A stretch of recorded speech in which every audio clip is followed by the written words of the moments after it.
Hormuz প্রণালীতে জাহাজ চলাচলের উপর নিয়ন্ত্রণ বাড়াতে ভয়ঙ্কর ছায়াযুদ্ধ শুরু করেছে ইরান। দেশটি বিশ্বের অন্যতম ব্যস্ত এই জলপথে আন্ডার ওয়াটার ড্রোন মোতায়েন করছে।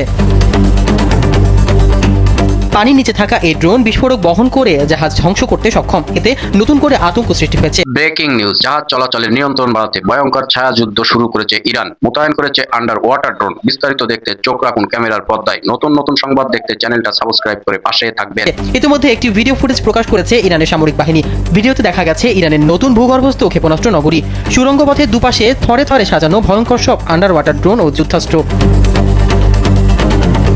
ইরানি সংবাদ মাধ্যম জানিয়েছে, মাটির নিচে তৈরি করা এসব সুড়ঙ্গে নৌবাহিনীর ড্রোন, জাহাজ বিধ্বংসী ক্ষেপণাস্ত্র এবং সমুদ্র মাইন সারিবদ্ধভাবে রাখা আছে। ইউএসভি নামে পরিচিত।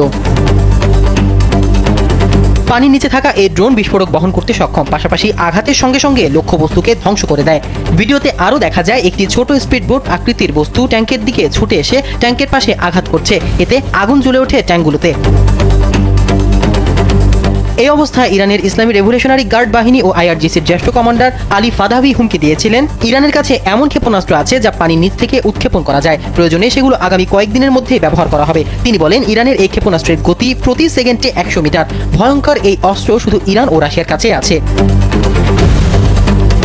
এদিকে ইরানের কাছে সাগরে বসানোর মতো 6000 মাইন আছে বলে দাবি করেছে মার্কিন কংগ্রেস। তাদের প্রতিবেদনে বলা হয়েছে, ইরানের কাছে পানির নিচে ব্যবহার উপযোগী বিভিন্ন ধরনের অস্ত্র রয়েছে। এর মধ্যে আছে লিম্পেট মাইন, মোর্ড মাইন ও বটম মাইন।